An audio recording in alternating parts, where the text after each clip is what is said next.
Hey guys, what's good? It is March 28th, 2026. This is Shane's World News Views podcast for the week.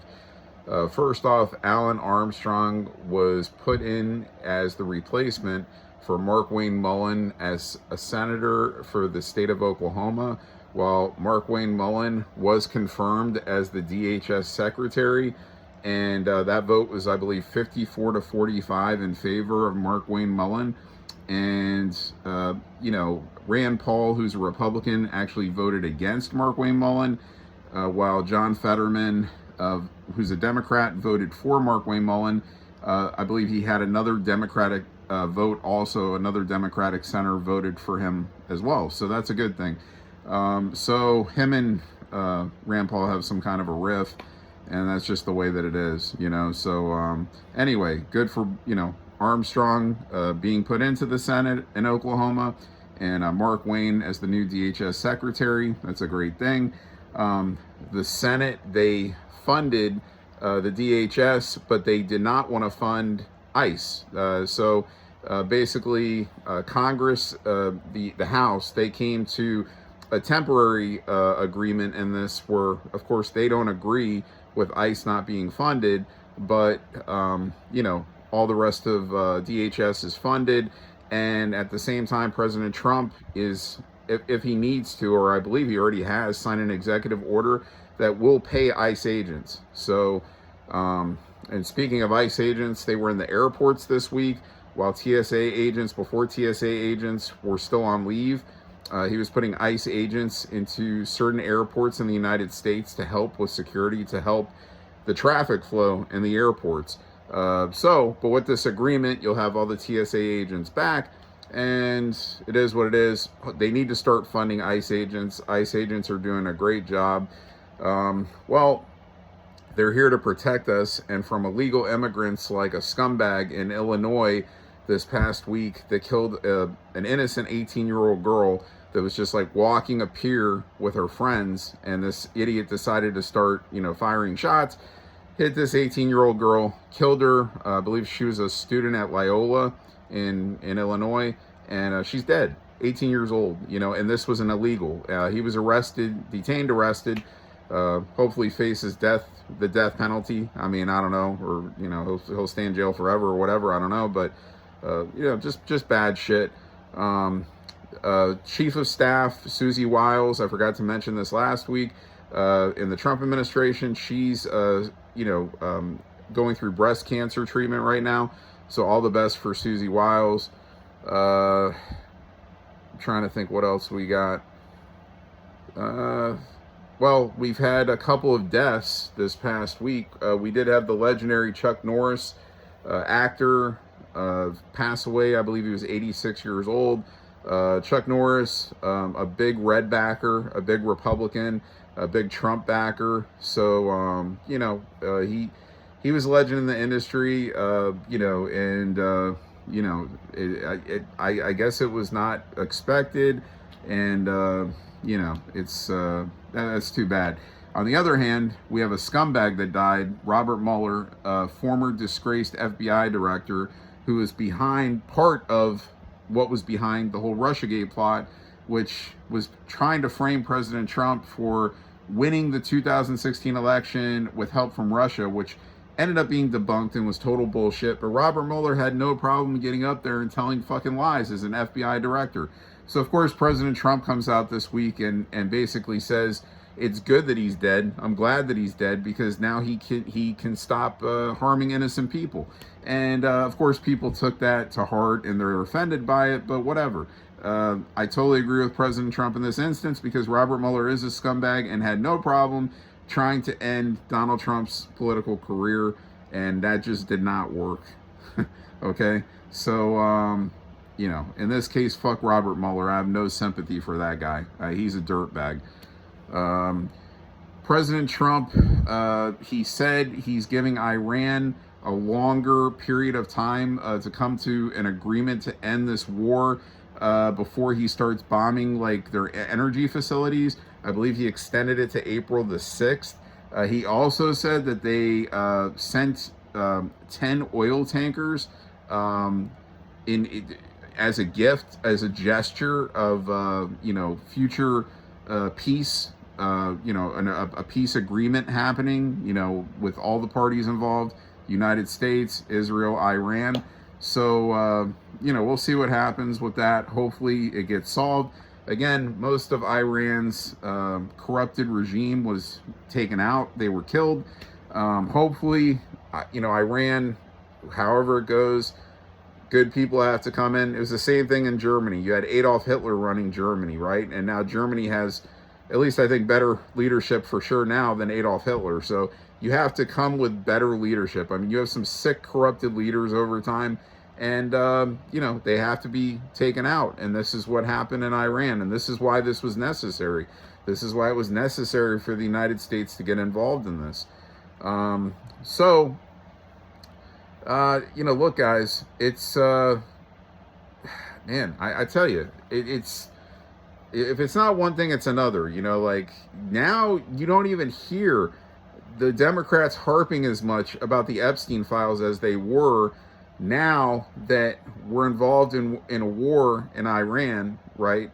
Now they're just using that. Oh, we don't want our troops there. Trump's doing the wrong thing. Trump pledged America first, no involvement in other countries' wars, blah, blah, blah. And you don't hear anything lately about the Epstein files.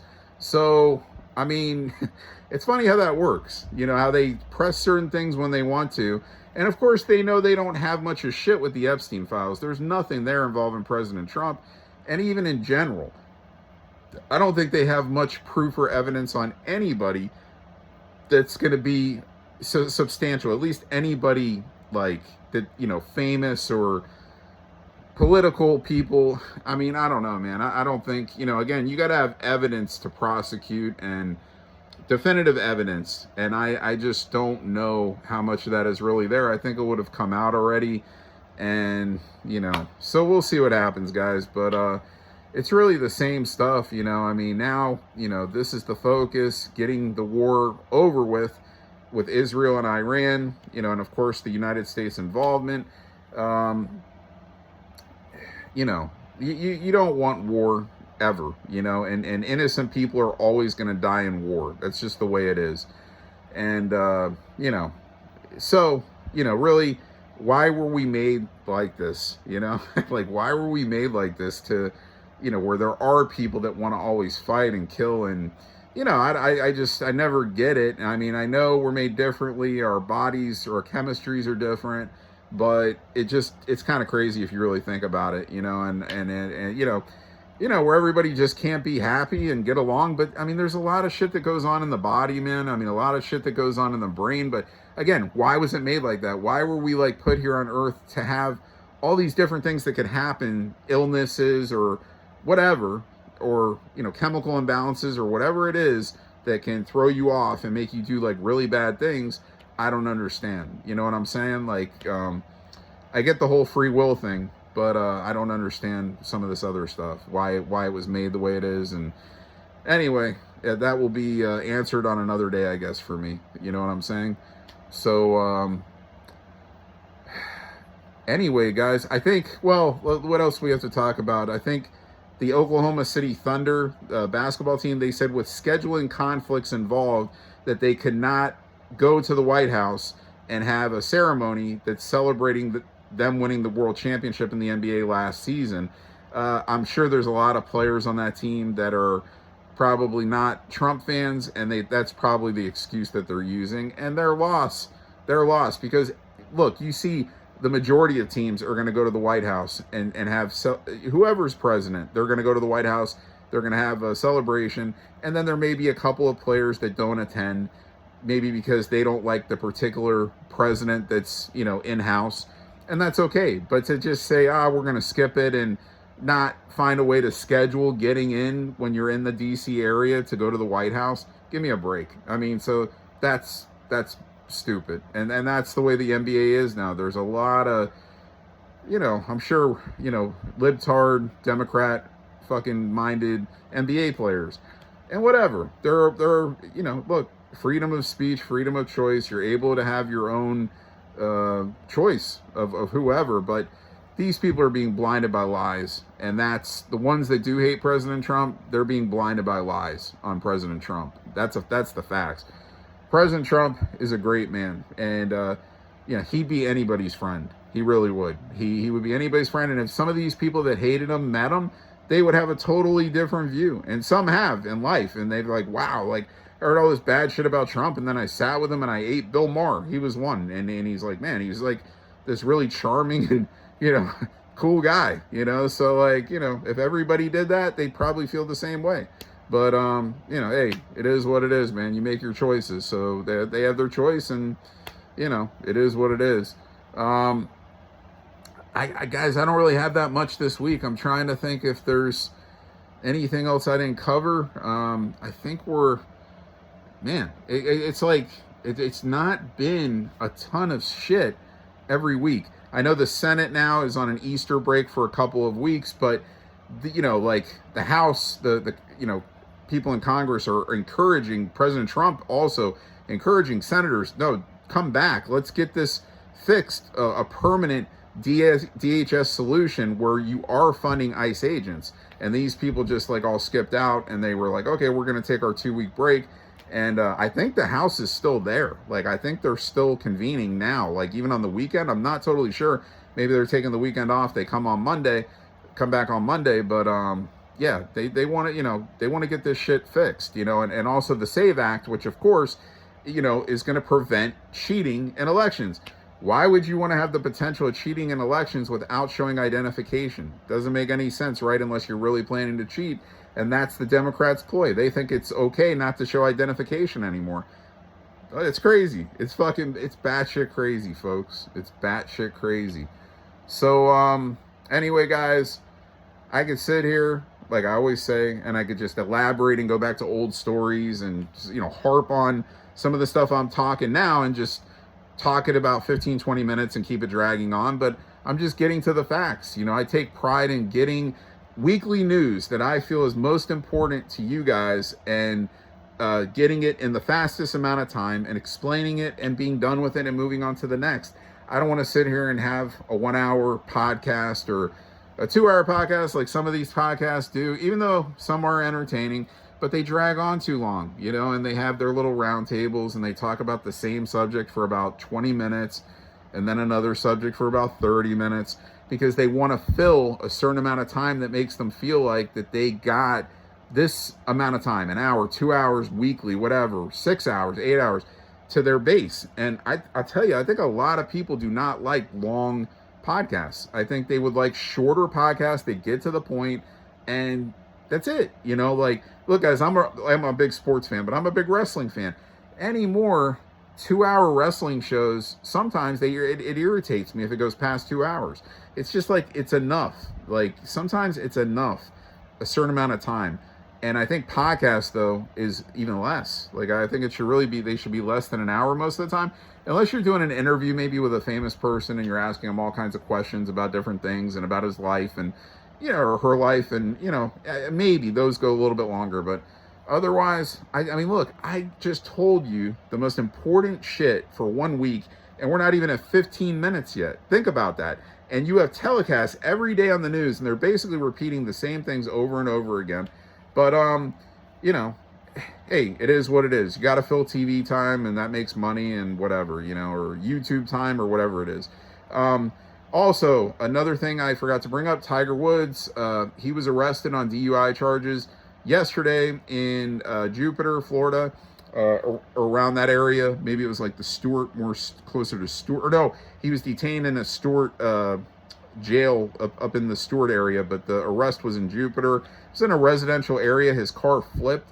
They're saying he refused a breathalyzer, I believe, which they did give him a DUI charge, but they're saying they don't believe he had any alcohol in his system. That, again, this is like a few years ago when he had an accident, and it was a more serious accident a few years ago. It really injured his body, his hip, I believe.